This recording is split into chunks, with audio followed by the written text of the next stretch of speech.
ಸ್ನೇಹಿತರೆ, ಈ ಕೇಸ್ನ court rarest of the rare case ಅಂತ ಹೇಳಿತ್ತು. 70-80ರ ದಶಕದಲ್ಲಿ ಹುಟ್ಟಿದವರಿಗೆ ಈ ಕೇಸ್ ಬಗ್ಗೆ ಚೆನ್ನಾಗಿ ಗೊತ್ತಿರ್ತದೆ. 29 ವರ್ಷಗಳ ಹಿಂದೆ ನಡೆದ ಈ ಘಟನೆ, ಇದರ ಇಂಪ್ಯಾಕ್ಟ್ ಎಷ್ಟಿತ್ತು ಅಂತ ಹೇಳಿದ್ರೆ ಅಂದಿನ ಎಲ್ಲ ನ್ಯೂಸ್ ಪೇಪರ್ಗಳಲ್ಲೂ ಇದೇ ಫ್ರಂಟ್ ಪೇಜ್ ನ್ಯೂಸ್ ಆಗಿತ್ತು. ಇದು ಏನಕ್ಕೆ ಇಷ್ಟೊಂದು ಪಾಪ್ಯುಲರ್ ಆಯಿತು, ಯಾಕೆ ಇಷ್ಟೊಂದು ಜನರ ಗಮನ ಸೆಳೀತು ಅಂತ ಕೇಳೋದಾದರೆ ಇದಕ್ಕೆ 2 ಅಂಶಗಳ ಕಾರಣ ಆಗುತ್ತೆ. ಒಂದು, ಇದರಲ್ಲಿ ಕೊಲೆ ಮಾಡಿದಂಥವನು ರಾಜಕೀಯ ವ್ಯಕ್ತಿಯಾಗಿದ್ದ. ಇನ್ನೊಂದು ಅಂಶ ಏನಂತ ಹೇಳಿದ್ರೆ, ಈತ ಕೊಲೆ ಮಾಡಿದ ನಂತರ ಬಾಡಿನ ಡಿಸ್ಪೋಸ್ ಮಾಡೋಕ್ಕೆ ಬಳಸಿದಂಥ ವಿಧಾನ ತುಂಬ ಕ್ರೂರವಾಗಿತ್ತು.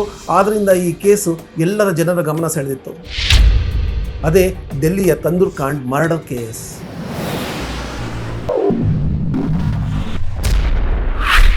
ನೇನಾ ಸಾಹ್ನಿ ಈ ಕೇಸಲ್ಲಿ ಕೊಲೆಯಾದಂಥ ಮಹಿಳೆ ಹಾಗೂ ಸುಶೀಲ್ ಶರ್ಮಾ ಕೊಲೆ ಮಾಡಿದಂಥ ಅಪರಾಧಿ. ನೇನಾ ಸಾಹ್ನಿ ಹರ್ಭಜನ್ ಸಿಂಗ್ ಹಾಗೂ ಜಸ್ವಂತ್ ಕೌರ್ನ ಮಗಳು. ಆಕೆ ತುಂಬಾ ಬುದ್ಧಿವಂತೆ. ಕಾಲೇಜಲ್ಲಿದ್ದಾಗ ಸ್ಟೂಡೆಂಟ್ ಪೊಲಿಟಿಕ್ಸ್ ಅಲ್ಲಿ ತುಂಬಾ ಆಕ್ಟಿವ್ ಆಗಿರ್ತಾಳೆ. ಒಳ್ಳೆ ಮಾತುಗಾತಿ ಹಾಗೆ ಧೈರ್ಯವಂತೆ. ಇದನ್ನೆಲ್ಲ ಗಮನಿಸಿದ ಕಾಂಗ್ರೆಸ್ ಸರ್ಕಾರ ಆಕೆನ 1989ರಲ್ಲಿ ಡೆಲ್ಲಿಯ ಯೂತ್ ಕಾಂಗ್ರೆಸ್ ಗರ್ಲ್ಸ್ ವಿಂಗ್ಸ್ನ ಜನರಲ್ ಸೆಕ್ರೆಟರಿಯನ್ನಾಗಿ ನೇಮಕ ಮಾಡ್ತದೆ. ಈತ ಸುಶೀಲ್ ಶರ್ಮಾ, ಆತನು ಕೂಡ ಆತನ ಕಾಲೇಜ್ ದಿನಗಳಲ್ಲಿ ಸ್ಟೂಡೆಂಟ್ ಪೊಲಿಟಿಕ್ಸ್ ನಲ್ಲಿ ತುಂಬಾ ಆಕ್ಟಿವ್ ಆಗಿರ್ತಾನೆ. ಆತ ಕೂಡ ಒಳ್ಳೆ ಮಾತುಗಾರ. ನೇನಳ ಎಲ್ಲಾ ಗುಣಗಳು ಸಹ ಇವನಲ್ಲೂ ಇದ್ವು. ಇದನ್ನು ಗಮನಿಸಿದ ಕಾಂಗ್ರೆಸ್ ಸರ್ಕಾರ ಈತನನ್ನ 1979ರಲ್ಲಿ ಡೆಲ್ಲಿಯ ಯೂತ್ ಕಾಂಗ್ರೆಸ್ ಪ್ರೆಸಿಡೆಂಟ್ ಆಗಿ ನೇಮಕ ಮಾಡುತ್ತೆ. ಆದರೆ ಸುಶೀಲಲ್ಲಿ ಒಂದು ವಿಲನಿಶ್ ಗುಣ ಇತ್ತು. ಅದೇನಂತ ಹೇಳಿದ್ರೆ, ಆತ ತನ್ನ ಪವರ್ನ ಪ್ರದರ್ಶಿಸ್ತಾ ಇದ್ದ. ಅದಕ್ಕೋಸ್ಕರ ಆತ ಒಂದು ಗನ್ನ ಕೂಡ ಪರ್ಚೇಸ್ ಮಾಡಿ ಇಟ್ಕೊಂಡಿದ್ದ. ಸಮಯ ಸಿಕ್ಕಿದಾಗೆಲ್ಲ ಈ ಗನ್ ಅದು ಹೊರಗೆ ತೆಗೆದು ಪ್ರದರ್ಶಿಸ್ತಾ ಇದ್ದ. ಇವರಿಬ್ರು ಪಾರ್ಟಿಯ ಒಂದು ಮೀಟಿಂಗ್ ಅಲ್ಲಿ ಭೇಟಿ ಆಗ್ತಾರೆ. ಸುಶೀಲ್ ಶರ್ಮಾ ನೇನಳನ್ನು ನೋಡಿದ ತಕ್ಷಣ ಆತನಿಗೆ ಲವ್ ಅಟ್ ಫಸ್ಟ್ ಸೈಟ್ ಆಗುತ್ತೆ. ಆಕೆನ ಅವನು ಇಂಪ್ರೆಸ್ ಮಾಡೋಕ್ಕೆ ಹಲವಾರು ಪ್ರಯತ್ನಗಳನ್ನ ಮಾಡ್ತಾನೆ ಹಾಗೂ ಆ ಪ್ರಯತ್ನಗಳಲ್ಲಿ ಆತ ಯಶಸ್ವಿ ಆಗ್ತಾನೆ. ಅವರಿಬ್ಬರಲ್ಲಿ ಸ್ನೇಹ ಬೆಳೀತದೆ. ಈ ಸ್ನೇಹ ಹೋಗ್ತಾ ಹೋಗ್ತಾ ಲವ್ ಕನ್ವರ್ಟ್ ಆಗುತ್ತೆ. ಅವರಿಬ್ರು 1993ರಲ್ಲಿ ಮದುವೆ ಆಗ್ತಾರೆ. ಈ ಮದುವೆಯ ಒಂದು ವಿಶೇಷತೆ ಏನಂತ ಹೇಳಿದ್ರೆ, ಇದು ಸೀಕ್ರೆಟ್ ಮ್ಯಾರೇಜ್ ಆಗಿರ್ತದೆ. ಈ ಮದುವೆಯಲ್ಲಿ ನೇನಳ ಮನೆಯಿಂದ ಬರೀ 2-3 ಮಾತ್ರ ಭಾಗವಹಿಸಿರ್ತಾರೆ. ಹಾಗೆ ಸುಶೀಲ್ ಶರ್ಮಾ ಮನೆಯಿಂದನೂ ಕೂಡ 2-3 ಮಾತ್ರ ಭಾಗವಹಿಸಿರ್ತಾರೆ. ಈತ ಏನಕ್ಕೆ ಸೀಕ್ರೆಟ್ ಆಗಿ ಮದುವೆ ಆಗ್ತಾನೆ ಅಂದ್ರೆ, ಈತ ರಾಜಕೀಯದಲ್ಲಿ ಇರೋದ್ರಿಂದ ಈ ಮದುವೆ ಬಹಿರಂಗವಾದ್ರೆ ಈತನ ರಾಜಕೀಯ ಭವಿಷ್ಯ ಕುಂಠಿತ ಆಗುತ್ತೆ ಅಂತ ಹೇಳಿ ಆತ ಇದನ್ನು ಸೀಕ್ರೆಟ್ ಆಗಿ ಮದುವೆ ಆಗಿರ್ತಾನೆ. ಆ ವಿಷಯವನ್ನು ನೇನಳಿಗೂ ಹೇಳಿರ್ತಾನೆ. ನೇನಾ ಸಹ ಇದಕ್ಕೆ ಒಪ್ಕೊಂಡಿರ್ತಾಳೆ. ನಂತರದಲ್ಲಿ ಅವರಿಬ್ರು ಡೆಲ್ಲಿಯ ಗೋಲ್ ಮಾರ್ಕೆಟ್ ರೋಡಲ್ಲಿರೋ ಒಂದು ಮನೆಯಲ್ಲಿ ಜೀವನ ಆರಂಭಿಸ್ತಾರೆ. ಮೊದಲು ಚೆನ್ನಾಗಿ ಇವ್ರ ಜೀವನ ನಡೀತದೆ. 2ನೇ ವರ್ಷಕ್ಕೆ ಕಾಲಿಟ್ಟಾಗ ಇವರಿಬ್ಬರಲ್ಲಿ ಕೆಲವು ಮನಸ್ತಾಪಗಳು ಮೂಡಿರ್ತವೆ. ಆ ಮನಸ್ತಾಪ ಮೂಡೋಕ್ಕೆ ಮುಖ್ಯವಾದ ಕಾರಣ ಏನಂತ ಹೇಳಿದ್ರೆ, ನೇನಾ ಬಂದು ಸ್ವತಂತ್ರವಾಗಿ ಬದುಕಬೇಕಂತ ಆಸೆ ಇಟ್ಕೊಂಡಿರೋಳು. ಹಾಗೆ ತನ್ನ ಭವಿಷ್ಯವನ್ನು ರೂಪಿಸ್ಕೋಬೇಕಂತ ಕನಸು ಕಂಡವಳು. ಆದರೆ ಸುಶೀಲ್ ಆಕೆಯನ್ನ 4 ಗೋಡೆಯ ಮಧ್ಯೆ ಇಟ್ಟಿರ್ತಾನೆ. ಆತ ಆಕೆನ ಯಾವುದೇ ಕಾರ್ಯಕ್ರಮಕ್ಕೆ ಕರ್ಕೊಂಡೋದ್ರು ಆಕೆಯನ್ನ ಹೆಂಡತಿ ಅಂತ ಪರಿಚಯ ಮಾಡಿಸ್ತಿರ್ಲಿಲ್ಲ. ಆಕೆನ ಸ್ನೇಹಿತೆ ಅಂತ ಪರಿಚಯ ಮಾಡಿಸ್ತಿರ್ತಾನೆ. ಇನ್ನೊಂದು ಕಾರಣ ಏನಂತ ಹೇಳಿದ್ರೆ, ಸುಶೀಲ್ಗೆ ಬೇರೆ ಹುಡುಗಿಯರ ಜೊತೆ ಅನೈತಿಕ ಸಂಬಂಧ ಇರ್ತದೆ. ಆತ ರಾಜಕೀಯ ವ್ಯಕ್ತಿ ಆಗಿರೋದ್ರಿಂದ ಬೇರೆ ಬೇರೆ ಹುಡುಗಿಯರುಗಳಿಗೆ ಬೇರೆ ಬೇರೆ ಕೆಲಸಗಳನ್ನ ಮಾಡಿಕೊಡ್ತಿರ್ತಾನೆ. ಹಾಗೆ ಕೆಲಸ ಮಾಡ್ಕೊಡ್ಬೇಕಾದ್ರೆ ಅವರೊಂದಿಗೆ ಓಡಾಟ ಇರ್ತದೆ. ಅವಕಾಶ ಸಿಕ್ಕಿದಾಗ ಅವರೊಂದಿಗೆ ಅನೈತಿಕ ಸಂಬಂಧ ಕೂಡ ಬೆಳೆಸ್ತಾ ಇರ್ತಾನೆ. ಇದು ನೇನಳಿಗೆ ಗೊತ್ತಾಗಿರ್ತದೆ. ನೇನಾ ಅವನಿಗೆ ನೇರವಾಗಿ ಪ್ರಶ್ನೆ ಕೇಳ್ತಿರ್ತಾಳೆ. ಆತ ಅದಕ್ಕೆ ಜಗಳ ಆಡ್ತಿರ್ತಾನೆ.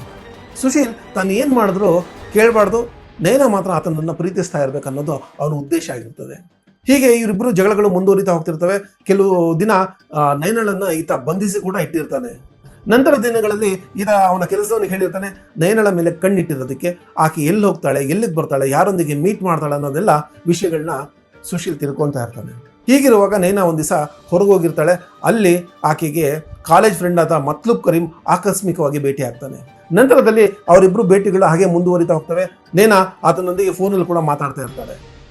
ಈ ವಿಷಯ ಸುಶೀಲ್ ಗೊತ್ತಾಗ ಆತ ಕೋಪಗೊಳ್ತಾನೆ. ಸುಶೀಲ್ ಕೋಪ ಮಾಡ್ಕೊಳ್ಳೋಕ್ಕೆ ಇನ್ನೊಂದು ಕಾರಣ ಕೂಡ ಇರ್ತದೆ. ಅದೇನಂತ ಹೇಳಿದ್ರೆ, ಈ ಮತ್ಲೂಬ್ ಕರೀಮು ಕಾಲೇಜಿ ದಿನಗಳಲ್ಲಿ ನೇನಳ ಬಾಯ್ ಫ್ರೆಂಡ್ ಆಗಿರ್ತಾನೆ. ಅವರಿಬ್ರು ಪರಸ್ಪರ ಪ್ರೀತಿಸಿರ್ತಾರೆ.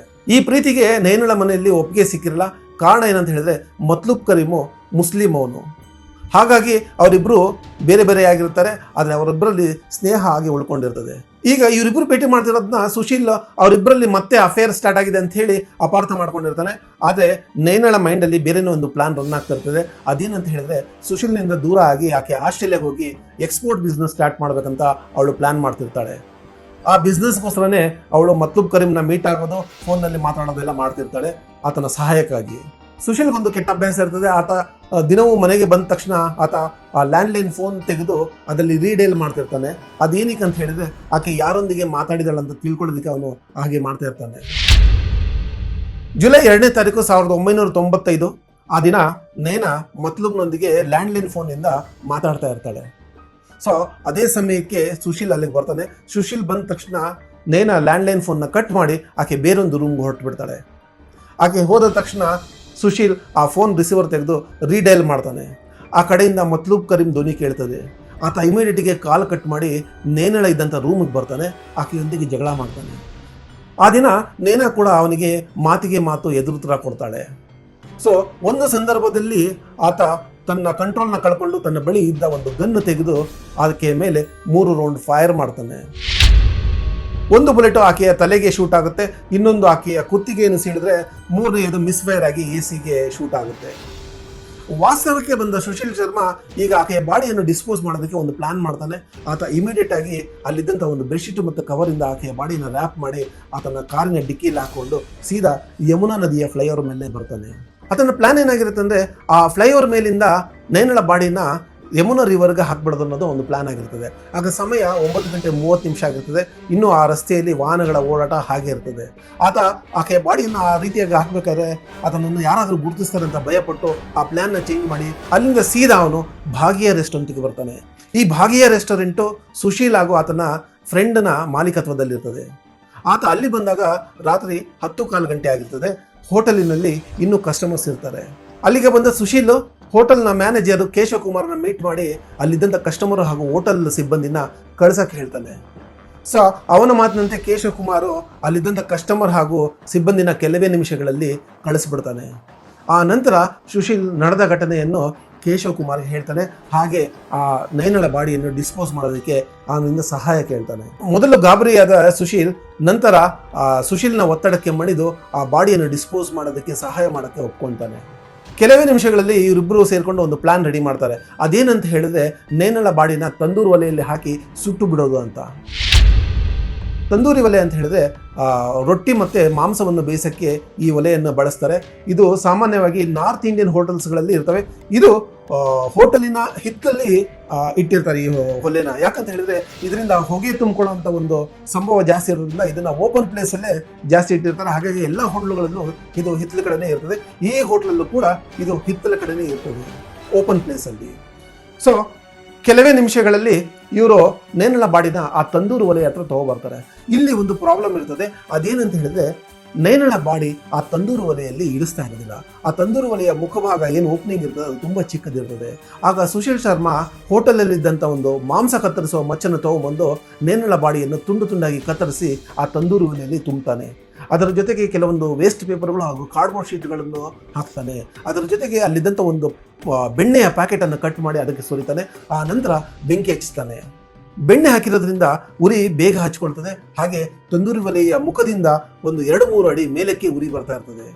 ಕೇಶವನ ಆ ಒಲೆ ಹತ್ರನೇ ಬಿಟ್ಟು ಈಗ ಸುಶೀಲ್ ಗೇಟ್ ಬಳಿ ಬರ್ತಾನೆ.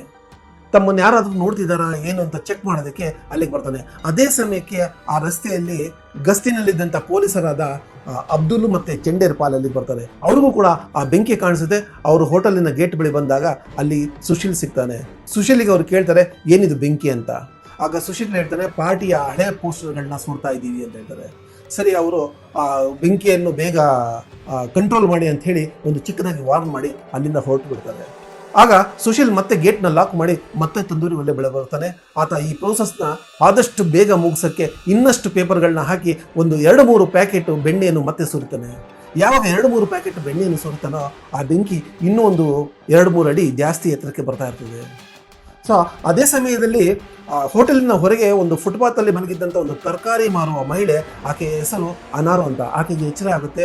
ಎಚ್ಚರಾಗಿ ಅವಳು ನೋಡಿದಾಗ ಹೋಟೆಲಿನಲ್ಲಿ ಬೆಂಕಿ ಕಾಣಿಸ್ತಾ ಇರ್ತದೆ. ಅದು ದೊಡ್ಡದಾಗಿ ಉರಿತಾ ಇರ್ತದೆ. ಆಕೆ ಹೋಟೆಲಿಗೆ ಬೆಂಕಿ ಬಿದ್ದಿದೆ ಅಂತ ತಪ್ಪಾಗಿ ತಿಳ್ಕೊಂಡು ಜೋರಾಗಿ ಕೂಗಕ್ಕೆ ಶುರು ಮಾಡ್ತಾಳೆ, ಬೆಂಕಿ ಬೆಂಕಿ ಬೆಂಕಿ ಅಂತ.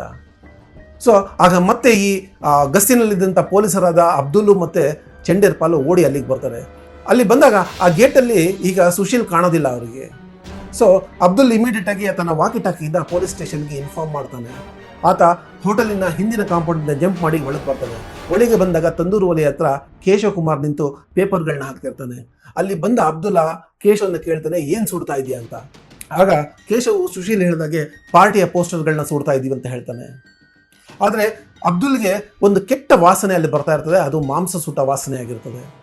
ಅಬ್ದುಲ್ ಆ ಪೇಪರ್ ಹಾಕ್ತಿದ್ದ ಕೇಶವನನ್ನು ತಡಿತಾನೆ. ಹಾಗೆ ಕೆಲವು ನಿಮಿಷ ಅವನು ತಡೆದಾಗ ಬೆಂಕಿ ಕಡಿಮೆ ಆಗುತ್ತೆ. ಆಗ ಬಗ್ಗಿ ನೋಡ್ತಾನೆ, ತಂದೂರಿ ಒಲೆಯಲ್ಲಿ ಅವನಿಗೆ ಒಂದು ಮಾಂಸದ ತುಂಡುಗಳ ಹಾಗೆ ಕಾಣಿಸ್ತಾನೆ.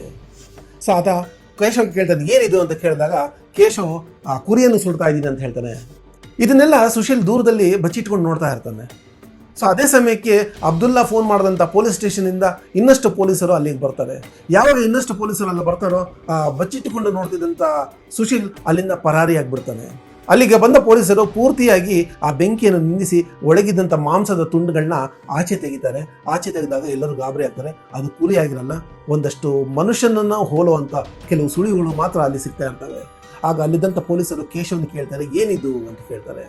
ಆಗ ಆತ ಸುಶೀಲ್ ಹೇಳಿದ ಕಥೆಯನ್ನು ಇವ್ರಿಗೆ ಹೇಳ್ತಾನೆ. ಹೇಳಿ ಆಕೆ ನೈನಾ ಅಂತ ಹೇಳ್ತಾನೆ. ಪೊಲೀಸರು ಒಂದು ರೀತಿಯಾಗಿ ಶಾಕ್ ಆಗ್ತಾರೆ. ಅಲ್ಲಿ ಸಿಕ್ಕಂಥ ಒಂದು ಅವಶೇಷವನ್ನು FSLಗೆ ಕಳಿಸ್ತಾರೆ, ಫಾರೆನ್ಸಿಕ್ ಲ್ಯಾಬ್ ಕಳಿಸ್ತಾರೆ. ನಂತರದಲ್ಲಿ ನೈನಳ ತಂದೆ ತಾಯಿಯನ್ನು ಆಕೆಯ ಬಾಡಿಯನ್ನು ಗುರುಸೋದಕ್ಕೆ ಕರೆಸ್ತಾರೆ. ನೈನಳ ತಂದೆ ತಾಯಿ ಬಂದು ಆ ಅವಶೇಷವನ್ನು ನೋಡಿದಾಗ ಅವರಿಗೆ ತಮ್ಮ ಮಗಳಂತ ಗುರುತಿಸೋದ್ರಲ್ಲಿ ಅವರು ವಿಫಲರಾಗ್ತಾರೆ. ಆಗ ನೈನಳ ಅವಶೇಷ ಏನಿರ್ತದೆ ಅದರ ಸ್ಯಾಂಪಲನ್ನು DNA ಕಳಿಸ್ತಾರೆ. ಸ್ನೇಹಿತರೆ, ಇದು ಭಾರತದಲ್ಲಿ DNA ಮುಖಾಂತರ ಬಾಡಿಯನ್ನು ಗುರುತಿಸಿದ ಮೊದಲ ಕೇಸ್ ಆಗುತ್ತೆ. DNA ರಿಪೋರ್ಟ್ ಪ್ರಕಾರ ಅದು ಜಸ್ವಂತ್ ಕೌರ್ ಹಾಗೂ ಹರ್ಭಜನ್ ಸಿಂಗ್ನ ಮಗಳು ನೈನಳ ಬಾಡಿಯಾಗಿರ್ತದೆ. ನೈನಳ ಬಾಡಿಯನ್ನು ಅಟಾಪ್ಸಿ ಕಳಿಸ್ತಾರೆ. ಅಟಾಪ್ಸಿ ರಿಪೋರ್ಟ್ ಪ್ರಕಾರ ಆಕೆ ಸುಟ್ಟಿರಿನಿಂದ ಸತ್ತಿದ್ದಾಳಂತ ರಿಪೋರ್ಟ್ ಬರ್ತದೆ. ಆದರೆ ಅವಳ ದೇಹ ಯಾಕೆ ಈ ಸ್ಥಿತಿಯಲ್ಲಿದೆ ಅನ್ನೋದಕ್ಕೆ ಅಲ್ಲಿ ಕಾರಣಗಳು ತಿಳಿದು ಬರೋದಿಲ್ಲ. ಆಗ ಪೊಲೀಸರು 2ನೇ ಅಟಾಪ್ಸಿಗೆ ಕೋರಿಕೆ ಸಲ್ಲಿಸ್ತಾರೆ. ಸ್ನೇಹಿತರೆ, ಕೋರ್ಟ್ ಯಾವಾಗಲೂ ಮೊದಲನೇ ಅಟಾಪ್ಸಿಗೆ ಪ್ರಾಮುಖ್ಯತೆ ಕೊಡೋದು, ಆದರೆ ಇಲ್ಲಿ 2ನೇ ಅಟಾಪ್ಸಿಗೆ ಕಳಿಸ್ಕೊಡ್ತಾರೆ. 2ನೇ ಅಟಾಪ್ಸಿಯಲ್ಲಿ ನೇನಳ ತಲೆ ಮತ್ತು ಕುತ್ತಿಗೆ ಭಾಗದಲ್ಲಿ ಗುಂಡುಗಳು ಸಿಗ್ತವೆ. ಪೊಲೀಸರು ಆ ಸಿಕ್ಕಂಥ ಗುಂಡುಗಳು ಹಾಗೂ ಸುಶೀಲ್ ಶರ್ಮನ ಮನೆಯಲ್ಲಿ ಸಿಕ್ಕ ಶೆಲ್ಗಳಿಗೆ ಮ್ಯಾಚ್ ಮಾಡ್ತಾರೆ. ಅದೆರಡು ಮ್ಯಾಚ್ ಆಗ್ತಿರ್ತವೆ. ಡೆಲ್ಲಿಯಿಂದ ಪರಾರಿಯಾದ ಸುಶೀಲ್ ಎಲ್ಲ ರಾಜ್ಯಗಳಲ್ಲಿ ತಲೆಮರೆಸ್ಕೊಂತಿರ್ತಾನೆ. ಕೊನೆಗೆ ಜುಲೈ 10ನೇ ತಾರೀಕು ಆತ ಬೆಂಗಳೂರಿನಲ್ಲಿ ತನ್ನನ್ನು ತಾನು ಸರೆಂಡರ್ ಮಾಡ್ಕೊತಾನೆ. ಪೊಲೀಸರು ಬಂದು ಅರೆಸ್ಟ್ ಮಾಡ್ತಾರೆ. ಅರೆಸ್ಟ್ ಮಾಡೋ ಸಮಯದಲ್ಲಿ ಆತ ತಲೆ, ಗಡ್ಡ, ಮೀಸೆ ಎಲ್ಲವನ್ನು ಬೋಳಿಸಿರ್ತಾನೆ. ಗುರುತೇ ಸಿಗದಷ್ಟು ಬದಲಾಯಿಸಿಕೊಂಡು ಬಿಟ್ಟಿರ್ತಾನೆ. ಪೊಲೀಸರು ಅರೆಸ್ಟ್ ಮಾಡುವಾಗ ಆತ ತನಗೇನು ಗೊತ್ತಿಲ್ಲ, ತಾನು ತೀರ್ಥಯಾತ್ರೆಗೆ ಹೊರಟಿದೆ ಅಂತ ಕೂಡ ಹೇಳ್ತಾನೆ. ಪೊಲೀಸರು ಆತನನ್ನು ಮತ್ತೆ ಡೆಲ್ಲಿಗೆ ಕರ್ಕೊಂಡು ಹೋಗ್ತಾರೆ. ಸುಶೀಲ್ ಒಬ್ಬ ಪ್ರಭಾವಿ ರಾಜಕೀಯ ವ್ಯಕ್ತಿಯಾಗಿದ್ದರಿಂದ ಅವನ್ನ ಕಾರ್ನರ್ ಮಾಡ್ತಿದ್ದಾರೆ. ಪೊಲೀಸ್ ಅವರೇ ಇದನ್ನ ಗುಂಡುಗಳನ್ನು ಪ್ಲಾಂಟ್ ಮಾಡಿದ್ದಾರೆ ಅಂತ ಹೇಳಿ ಕೆಲವು ಮಾತುಗಳು ಕೇಳಿ ಬರ್ತವೆ. ಅದೇ ರೀತಿ ಸುಶೀಲ್ ಕೂಡ ಅವನಲ್ಲೂ ಒಂದು ಕಾನ್ಫಿಡೆನ್ಸ್ ಇರ್ತದೆ. ಅದೇನಂತ ಹೇಳಿದ್ರೆ ಆತ ಈ ಕೃತ್ಯ ಮಾಡ್ಬೇಕಾದ್ರೆ ಯಾವುದೇ ರೀತಿಯಾದಂಥ ಒಂದು ಐ ವಿಟ್ನೆಸ್ ಇರಲ್ಲ, ಅದಕ್ಕೋಸ್ಕರ ಈ ಕೃತ್ಯನ ತಾನು ಮಾಡೇ ಇಲ್ಲ ಅಂತ ಅವನು ವಾದಿಸ್ತಾ ಇರ್ತಾನೆ. ಆದರೆ ಸೋಲಪ್ಪದ ಪೊಲೀಸರು ಇವನ ವಿರುದ್ಧವಾಗಿ ಅನೇಕ ಸಾಕ್ಷ್ಯಗಳನ್ನ ಕಲೆ ಹಾಕ್ತಾರೆ. ಅದರಲ್ಲಿ ಮುಖ್ಯವಾಗಿ ಕೊಲೆ ನಡೆದ ದಿವಸ ಸುಶೀಲ್ ಧರಿಸಿದಂಥ ಬಟ್ಟೆ, ಅದ್ರ ಮೇಲೆ ಇದ್ದಂಥ ಕಲೆಗಳು ನೈನಳ ರಕ್ತಗಳೊಂದಿಗೆ ಮ್ಯಾಚ್ ಆಗ್ತಾ ಇರ್ತದೆ. ಹಾಗೆ ಆತನ ಕಾರಲ್ಲಿ ದೊರೆತಂಥ ರಕ್ತದ ಕಲೆಗಳು ಕೂಡ ನೈನಳ ಒಂದು DNA ಮ್ಯಾಚ್ ಆಗ್ತಾ ಇರ್ತದೆ. ಸುಶೀಲ್ನ ಕೋರ್ಟ್ ಕರ್ಕೊಂಡು ಹೋಗ್ಬೇಕಾದ್ರೂ ಆತನಲ್ಲಿ ಒಂದು ನಂಬಿಕೆ ಇರ್ತದೆ. ಅದೇನಂತ ಹೇಳಿದ್ರೆ ಆತನ ಪ್ರಭಾವಿ ಒಂದು ರಾಜಕೀಯ ಸಂಪರ್ಕದಿಂದ 1-2 ತಿಂಗಳಲ್ಲೇ ನಾನು ಜೈಲಿಂದ ಹೊರಗೆ ಬರ್ತೀನಿ ಅನ್ನೋದು. ಈ ಎಲ್ಲ ಸಾಕ್ಷ್ಯಾಧಾರಗಳನ್ನ ಆಧಾರವಾಗಿ ಇಟ್ಕೊಂಡು ಕೋರ್ಟ್ ಆತನಿಗೆ ಮರಣದಂಡನೆ ವಿಧಿಸುತ್ತೆ. ನಂತರದಲ್ಲಿ ಸುಶೀಲ್ ಸುಪ್ರೀಂ ಕೋರ್ಟ್ ಮೊರೆ ಹೋಗ್ತಾನೆ. ಆಗ ಸುಪ್ರೀಂ ಕೋರ್ಟು ಮರಣದಂಡನೆಯನ್ನು ಬದಲಾಯಿಸಿ ಜೀವಾವಧಿ ಶಿಕ್ಷೆಯನ್ನಾಗಿ ಮಾಡ್ತದೆ. 2018 ಡಿಸೆಂಬರಲ್ಲಿ ಸುಶೀಲ್ ಶರ್ಮಾ ಜೈಲಿಂದ ಬಿಡುಗಡೆ ಆಗ್ತಾರೆ. ಆತ ತನ್ನ ಜೀವಾವಧಿ ಶಿಕ್ಷೆಯಲ್ಲಿ 23 ವರ್ಷ ಕಾಲ ಜೈಲಲ್ಲಿ ಕಳೆದಿರ್ತಾನೆ. ಆತ ಜೈಲಲ್ಲಿ ಪೂಜಾರಿಯ ಕೆಲಸವನ್ನು ಮಾಡ್ತಿರ್ತಾನೆ. ಜೈಲಲ್ಲಿ ಇದ್ದಂಥ ದಿನಗಳಲ್ಲಿ ಆತ ಬದಲಾವಣೆಯಾಗಿದ್ದಾನೆ ಹಾಗೂ ಆತನಿಂದ ಸಮಾಜಕ್ಕೆ ಯಾವುದೇ ರೀತಿಯಾದಂಥ ಒಂದು ಆತಂಕ ಇಲ್ಲ ಅಂತ ಹೇಳಿ ಈ ನಿರ್ಧಾರವನ್ನು ಕೋರ್ಟ್ ಮಾಡಿರ್ತದೆ. ಪ್ರಸ್ತುತ ಈಗ ಸುಶೀಲ್ ಶರ್ಮಾ ಮ್ಯಾರೇಜ್ ಕೌನ್ಸಿಲಿಂಗ್ ಕೆಲಸವನ್ನು ಮಾಡ್ತಿದ್ದಾನೆ. ದಾಂಪತ್ಯ ಜೀವನದಲ್ಲಿ ಗಂಡ ಹೆಂಡತಿ ಹೇಗಿರಬೇಕು ಹಾಗೂ ಮದುವೆಯ ಪ್ರಾಮುಖ್ಯತೆ ಏನು ಅನ್ನೋದನ್ನ ತಿಳಿಸ್ಕೊಡ್ತಿರ್ತಾನೆ. ಈತ ಏನೇ ಮಾಡಿದ್ರು ಕೂಡ ನೈನಳ ಖಾಲಿ ಜಾಗವನ್ನು ಮಾತ್ರ ತುಂಬಕ್ಕಾಗಲ್ಲ. ಇವನ ಮುಂಗೋಪ ಮತ್ತೆ ಅನುಮಾನದಿಂದ ನೈನಳ ಜೀವ ಹೋಗಿತ್ತು. ಸ್ನೇಹಿತರೆ, ಈ ಘಟನೆ ನಡೆದ ಸಮಯದಲ್ಲಿ ಡೆಲ್ಲಿಯಲ್ಲಿ ತಂದೂರಿಯಲ್ಲಿ ಮಾಡಿದಂಥ ಯಾವುದೇ ರೀತಿಯಾದಂಥ ಅಡುಗೆ ಕೂಡ ಜನರು ತಿಂತಾ ಇರಲಿಲ್ಲ. ಯಾಕಂತ ಹೇಳಿದ್ರೆ ಆ ತಂದೂರಿ ಒಲೆ ಅಂತ ಬಂದಾಗ ನೈನಳ ನೆನಪಾಗ್ತಿತ್ತು. ಆದ್ದರಿಂದ ಯಾರು ಈ ಅಡುಗೆಗಳನ್ನ 1-2 ತಿಂಗಳು ತಿನ್ನೋದೇ ಬಿಟ್ಟುಬಿಟ್ಟಿದ್ರು. ಇದು ಡೆಲ್ಲಿಯ ನೈನಾ ಸಾನಿಯಾ ತಂದೂರ್ ಕಾಂಡ್ ಮರ್ಡರ್ ಕೇಸ್. ಸ್ನೇಹಿತರೆ, ಈ ವಿಡಿಯೋ ಇಷ್ಟ ಆದಲ್ಲಿ ಲೈಕ್ ಮಾಡಿ, ಹಾಗೆ ಚಾನಲ್ನ ಸಬ್ಸ್ಕ್ರೈಬ್ ಮಾಡಿ. ಧನ್ಯವಾದಗಳು.